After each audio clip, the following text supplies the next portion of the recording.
Welcome to Ken's Korner Podcast, Season 4.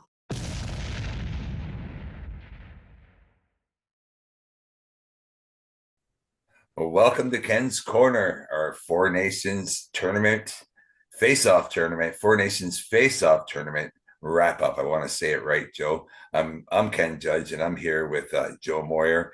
It seems like I'm still stuttering. I was trying to do my report for the radio after that show, and 2 o'clock in the morning. Wow, it was a late one with that overtime.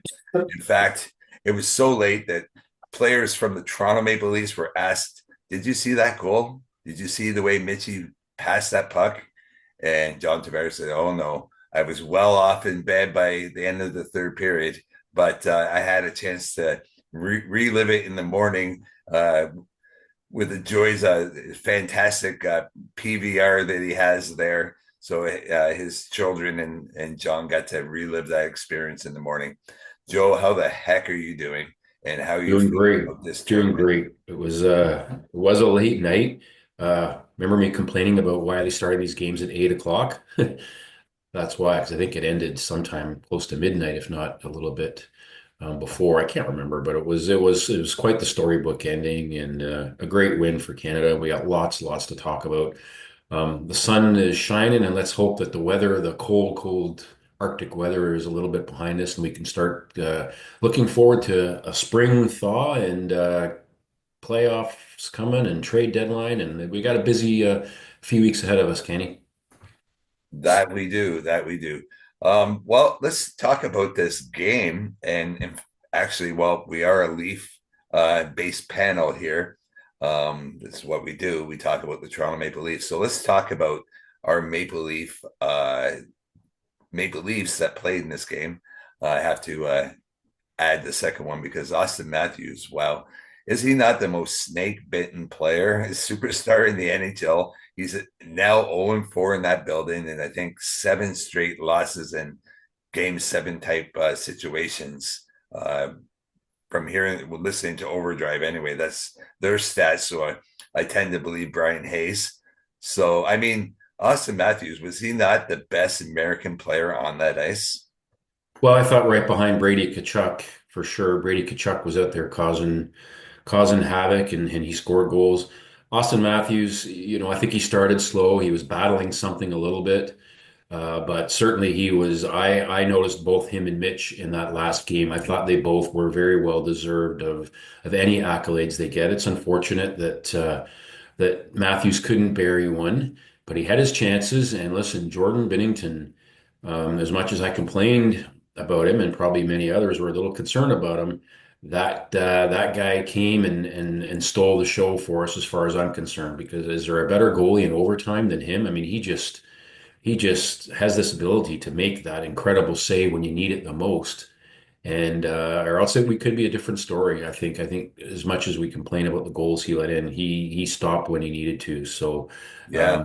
anyway, it was a good showing, I think, on both Mitch, that pass for Mitch Marner, and we're going to talk about that, I'm sure. It was just incredible to McDavid. Really good to see. Yeah, actually, the Binnington story. He states the Boston fans probably do not like him too much. He is very good inside that building. That's his second big win inside that arena. And you're right, with those saves that he made, especially in that overtime period against Austin Matthews point blank, and that glove save off of Brady Tkachuk was just above fantastic, Superman like. So Liz, congratulations to Craig Bennington. Our, I mean, I'm sorry, I keep calling him Craig Bennington for some reason. I Jordan, don't know why. Jordan Bennington you must have Craig from, Billington on your head. yeah, I must have it. From Richmond Hill, St. Louis Blues. Thank you, John Cooper, the coach of the Tampa Bay Lightning, for sticking with him, and it made 100% sense to me why they did, because dropping another goalie into that issue, I mean, barrage of pucks that were coming at Binnington during this tournament um, might not have been very nice to do. And the main point here is, could have any other goalie, Sam Montembeault, or Aiden Hill made those athletic saves that Binnington did during that game. And that hug from Cooper to Binnington after during the media scrum afterwards was just amazing to see. And I'm sure everyone was up on their feet across Canada. We beat the big bad Americans. We beat the political pushback a little bit, because let's not get it out of context here. But this had a wide variety of thoughts and just complete American pride and Canadian pride and what's going on in the political world and what eventually went on inside that hockey rink. Joe, now let's talk about Mitch Marner's pass, but I don't want to talk about the winning goal. Let's talk about that tying goal, and let's talk about the finish of Sam Bennett. What a goal! I don't know about you, but 2-1 against Connor Hellebuck. It took that pass and that shot to get that goal. It really did. Let's have a breakdown. You break it down for me and tell me what you saw in that goal. Well, I saw Mitch doing what Mitch does and going to the areas where he draws people to him and then finding that open path. You guys got I don't know how he saw him when they showed one angle on the TV. You could see looking at him as he got the pass. It's almost like he saw him coming off to his side there for that shot. And I mean, that's what Mitch does. Um, I just want to talk about John Cooper. There's a reason why that guy's the best coach in the league, and he proved it this tournament, the way he handled it. And you know what? I am not ashamed to admit he knows more than you and me about hockey. So John, I could listen to him talk. I mean, his press conferences are so eloquent and so right on point and so insightful. He is one of the most interesting guys. Him and Paul Maurice are my two favorite. Torts for other reasons, but John Cooper, I think, absolutely you can say he's going to be our leader going into the Olympics, no question. Yeah, anyway, Mitch Marner doing what Mitch Marner does. He needed to have a big game. He wasn't a standout in the tournament, in my opinion. Now, 4 games is a small sample size, and it was tough. I know he took a lot of heat for being pulled off Connor McDavid's line after the first period in game one, but it takes time to develop chemistry, and I would love to have seen wouldn't you, like 4 or 5 more games of McDavid and Marner and just to see how things, and I'm sure Matthews would have got going. It was very tight checking, not a lot of margin for error, not a lot of defensive miscues. So you had to make good on your chances, and when you have the right players to do that, that's what Bennett did, and man, great shot, high, boom, in, tie game, and I felt really good from that point on.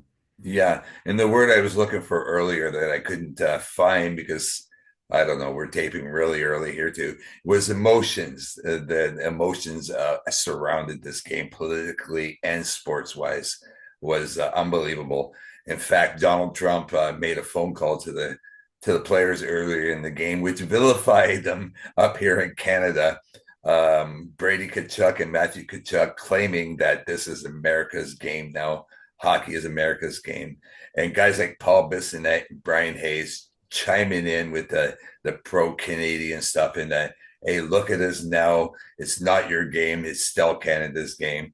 I mean, this could have turned the other way, and we could be talking about superstar Auston Matthews or Brady Tkachuk making that next step.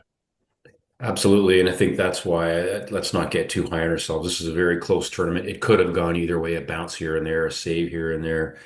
I thought the last game, I thought Canada was the better team. They were more creative. They generated more offensive zone time than the Americans. And I thought they deserved the win. I thought they were the better team, despite the shots. But the shots they had, it was a tight game. The defense, it's something you don't see in the regular season. Very few miscues. And I want to give a shout out to the referees. They let the guys play and it never got out of hand. This wasn't a referee game. A lot of international tournaments, one of the big criticisms is, the inconsistency of the refereeing. And I thought the referees did one hell of a job this tournament. They weren't the story. The players were the story. And that's what I think was what stood out to me was it wasn't tic-tac penalties after penalties after penalties. It wasn't settled on the power play. Let them solve it on the ice unless anything egregious happened. And I thought they did a great job. They definitely did. Yeah, that's a great point. Thanks for bringing that up. I didn't screen at the referees even once during this tournament. So And that's that how it should be, right? exactly, that was a great point. Thank you for that. Now, I do want to show a little something before we move on here. This is something that I was gifted to me. Wow. Okay. It's And a Mitch Marner. Mitch Marner Maple Leafs from Cuba, actually. You believe that? They actually What? know who Okay. Mitch Marner is in Cuba. It's shaped like Cuba. What is it made of? It's made out of a leather, like a leather. And Wow.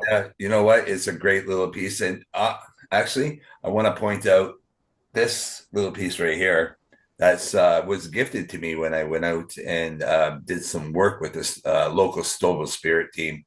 Lorna Burrows, the mother of general manager and owner Kenny Burrows, gifted that to me, and she does a lot of hard work for charity and putting these events together and working for the Stouffville Spirit. But anyway, I want to get back to the tournament now.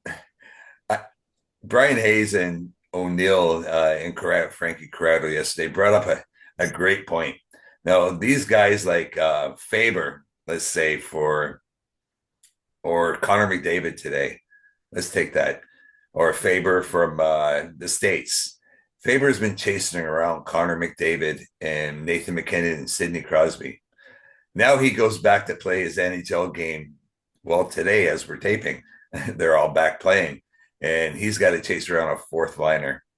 Is what is he going to be saying compared to what he's used to? Is he not going to be that super speed and no one else is catching up? That's an interesting point. I was wondering about that, about the players that played at such a high level, and now we're back with their teams. And is there a bit of a letdown? I think there would be. I think that's just natural. You're now going back to the grind. It's not something special like it was. The hype is not there. And you're probably not overly rested because I'm sure there was, some festive celebrations, win or lose, after the games and subsequent meetings and parties and friends, and then you're flying and you're back on the ice. I mean, I know William Nylander for the Leafs missed. They gave him a day off. I'm sure Marner and Matthews didn't practice yesterday or their first practice back when they were in town. So, these guys are going to be I think, a little weary, and it's going to take them probably 2 or 3 games to get back in the flow of things. But yeah, you wonder, you're like looking around going, okay, now I'm back with, you know, this line made but that these No guys are offense, I'm back with professionals, Ryan Reeves. right? They're back with they're professionals and they've got to get their mindset. And like Craig Berube said this week, the tournament's over. It was great. I respect what they've done. They're going to be a little tired, but we've got important games coming up, and we got to focus on getting back to what we need to do. And that was one of the things I think we're going to have to wait and see how it plays out. Luckily for the Leafs, no significant injuries. I know Matthews was a little banged up. As we tape today, there's no word on him not attending the game tonight. I know there's a couple other teams that can't say the same thing, and you brought a couple to my attention. So we're consider ourselves lucky that we at least got healthy players back, we think. Yeah, you're right. In fact, Connor Hellebuck will not be facing Jordan Billington. Binnington, Jesus, you got me going over here. Now I'm saying Billington. Jordan Binnington. I don't know why I'm getting that wrong. Just say Hellebuck Yeah. and Hellebuck Jordan. versus We'll know who they Binnington are. is not going to happen. Hellebuck and Josh Morrissey are going to be sitting out that game between Winnipeg and St. Louis today.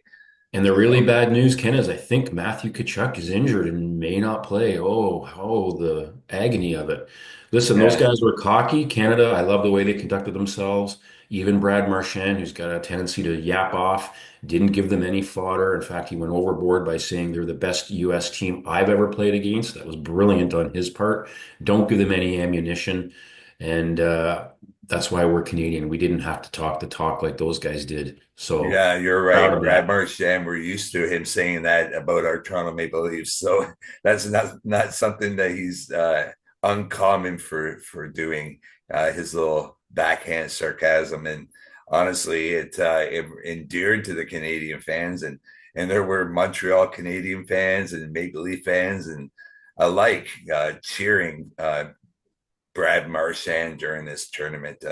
He's the guy you love to hate, but you want him on your team, right? Him, our Darcy Tucker for sure. Yeah. That's what I assume him to accustom. Oh, I mean, he's maybe a little bit more talented than Darcy Tucker, but his But he anti. stayed away from the nonsense. He wasn't out there causing trouble like the Tkachuks. For some reason, he took the high road in this one and said, "Let's let skill dictate how this is going to be, not get in." I didn't see him running any goalies, doing any silly stuff out there, and good on him. I mean, he's a good player. I didn't think he had a spectacular tournament, but he's still out there. He's still a force, and he played the right way. He didn't get into any nonsense. And I think that's how you want to win. You don't want to win by gooning it up and doing all this nonsense and gloves in the face of goalies and whatever. And you can try that tactic. I think we've tried it in the past, and it's not successful. I prefer to win this way. It was definitely a test of skill, and Canada won out because you got two of the best players in the world, one and two. I don't care who you see if you want to throw Crosby as number three, but when you got McKinnon and McDavid, Yeah. you're okay.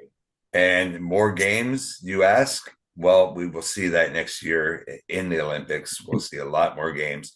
And in 2028, in fact, we'll see 8 teams playing the World Cup tournament. Yeah. So this is a one-off face-off tournament. They received their trophy and their gold medals and their little bit of money in their "We Are the Champions" song that we all sing inside the dressing room with Mitch Marner with a tall boy in hand.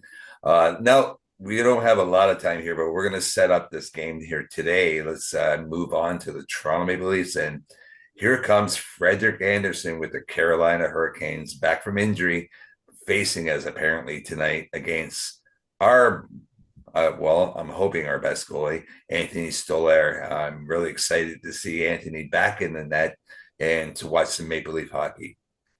It seemed weird. I mean, I remember we saying, okay, we're gone for a couple of weeks.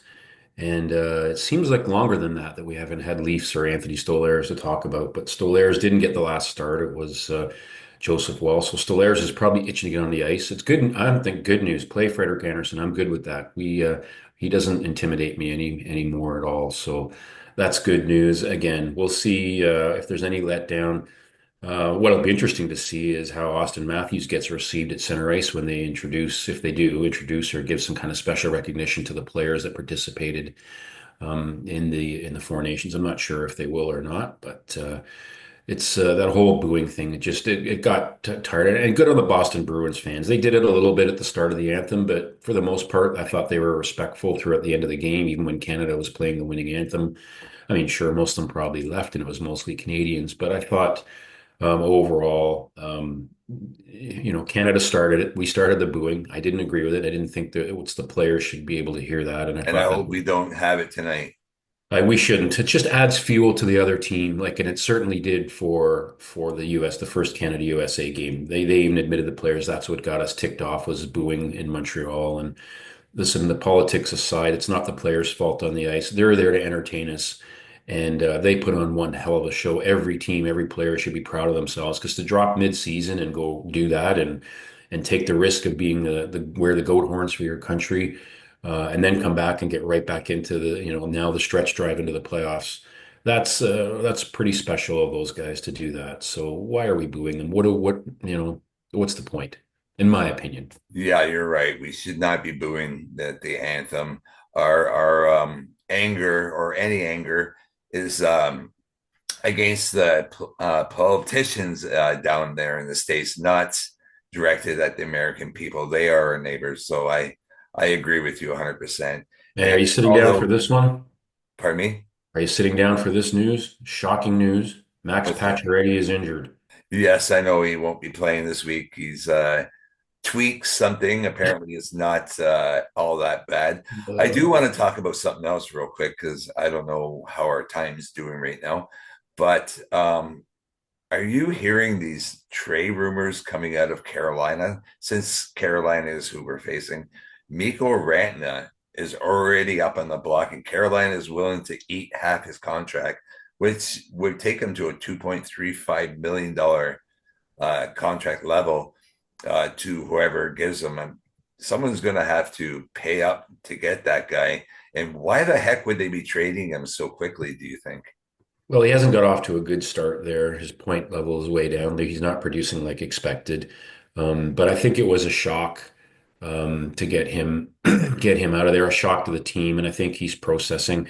I think the real key now is to see after this little break. I mean, the players have had a 2 week break to go sit on a nice warm beach somewhere and rest and rehab. And I think most of the NHL players will benefit from this break because it is a long grind, especially with the schedule condensed as it was to give them a 2 week break. Players were a lot of them were playing 2 and 3 nights. So I think for most of the players, they're going to come back rested. They're going to come back refreshed. The Four Nations is behind us, and I think now the key is let's see what's going to happen between now and the March trade deadline. So I think it's a little bit too early to say they're willing to do that. And he's still a good player, and let's just wait and see. Carolina needs to start adding to get them over the top. So I'm not sure what they expect to get in back. Yeah, I don't understand why they would trade someone as talented as Mikko Rantna out of there. But hey, if they're willing to do that, I don't know what kind of a package that would take. I'm sure it would take an astronomical big package to do so. But wow, wouldn't he look great as our second line center? He certainly would on paper. We'll have to wait and see. I think there's, if that's the type of player and that's the style of play that Craig Berube and the organization wants, that remains to be seen. There's a couple other names I might choose ahead of him, but we're going to wait. It's going to be interesting down the stretch to see. Okay, The well question is, that's who are you giving up? exactly. That's very interesting that you said that. I'll, obviously, we only have a few $1 million to play with, and imminent return of Kelly Yarncroc might eat up some of that cap space. Now we're going to have to clear some cap space. Where if it's not Mikko Rantna or someone like that as a second line center, are you confident moving forward with John Tavares as our second line center? And what are we going to pick up? Are we picking up a third line center? Are we picking up a D? Are we picking up both? In an ideal world, I think John Tavares would be better suited as a third line center. Would I be confident? Can he do the job? Yes. Is it enough to put us over the top? I don't think we have what we need right now to put us over the top as currently constructed. And it all comes down to health. Ken, if they stay healthy and get some depth, a lot of the trade acquisitions, you'll know, for all teams, when they get them at the trade deadline, they don't really pan out and make much of a difference in the playoffs. So I know the Leafs want to get players with term. They don't just want to get a rental, which I think is a smart move because it's, AKA Ryan O'Reilly didn't work out. So if we're going to give up a Minton or a Easton Cowan or a 2026 first round pick, we better make sure what we get is going to fit into our system and be with us for a while. And the other rumors you failed to mention are the John Tavares contract, which I think you brought me into that. The rumors are he's close to a 3 year extension at 7 mil per, which is pretty much a done deal, just hasn't been announced yet. So I would think before trade deadline, we're probably going to hear something along the lines that he's sticking with us and pretty much at 7 million, which is just what I called. So Yeah, that's I mean, at the start of the season, 7 million would not have been an ideal number for many of us Leaf fans, but his contributions this season, he's yeah. played a really good season, and hopefully that he can continue doing that at 7 million with the cap going up as much as it is. It might be doable, and it does allow us to bring back someone like Mitch Marner or to move off and bring in another star player of the caliber of Mitch Marner. Well, there's only a few Mitch Marners out there, so I don't think we need another Mitch Marner. We need somebody else that can go to the dirty areas, a broken record. And when things get tight, like they did in the Four Nations, there's not a lot of room. The defense isn't giving you much room to tool out there unless it's 3-on-3. Lo and behold, Mitch Marner scored the biggest goal of his career, 3-on-3 with lots of open ice, no hitting, no checking, and that's where he excels. As soon as the playoffs come and it gets tight, you need these players that are going to go through walls for you, and that's not Mitch Marner, Or nor is that score one Auston with your Matthews. teeth, is what you're saying. We need somebody with some bite that's going to go on the front of the net with some size and some hands and Yeah. can pump in those rebounds, make some deflections, cause some trouble. But And Matthew Nyes is that guy, but that's about it. didn't Mitch Marner prove that he is a big time player, that he can play in those moments? Wouldn't that have looked good if he had to set up Auston Matthews for that same? I mean, who couldn't have scored that goal with the caliber player of Connor McDavid, Auston Matthews, Nathan McKinnon, who have that puck in that same position? Doesn't matter if it's Connor Hellebuck in that net. Pretty sure one of those guys are going to score that goal. And I don't see anyone else that's going to give him the puck the way that Mitch Marner can. Absolutely, but that's one facet of it, and that's that was a defensive mistake, a breakdown because two players went to the puck carrier. If you see the replay, and left Connor McDavid in the slot, wide open. Not sure what they were thinking there. If it's a tight game and it's overtime, you put somebody you're standing basically in the pants of Connor McDavid. Don't let him. That's your job, and it didn't happen. And one mistake, and that's what hockey is. One mistake led to a goal. So we're I going to see. I'm happy for Mitch Marner. I For think he sure. needed the confidence boost, and good on him. Let's see what happens in the playoffs. Yeah, you're right. And I do want to point out he did move around Austin Matthews' stick to make that pass. It wasn't just a straight pass over. So he kind of skirted his stick. I mean, there's not too many players in the NHL that can slow things down in a game that fast. And that's the talent of Mitch Marner. Okay. Absolutely. We're running out of time here, Joe. We've had tons of fun, like always. But anyway, let's get some predictions for these next two games for the Toronto Maple Leafs. Well, I'm thinking the Leafs are going to take Carolina no problem tonight. Let's say it's going to be a 4-2 win for the Leafs, empty netter. That's usually my standard go-to, but I'm really looking forward to seeing what moves Treliving has got up his sleeve to augment us going forward. And we got to stay healthy. And if it means you got to sit Matthews for a couple of games to get back to 100%, we got it. Now it's all about the playoffs. It's the Stanley Cup or bust, not a long playoff run. The cup or nothing. Let's stop being satisfied with, let's just go 2 rounds in the playoffs. No, we're the Toronto frickin' Maple Leafs. Stanley Cup or nothing else matters. Yeah, you're 100% right. And at this point in this era of hockey team, as fans, we're damn well tired of being second best, and yeah, this all right for us to want that and demand that. Okay, Joe, thank you. How about the Chicago game? You didn't give me a final score for the Toronto Chicago game in Chicago Sunday night Oh, morning. well, we have strange things happen when you're visiting Chicago. That has a tendency for me to be a trap game. I mean, the Leafs should win that one on paper.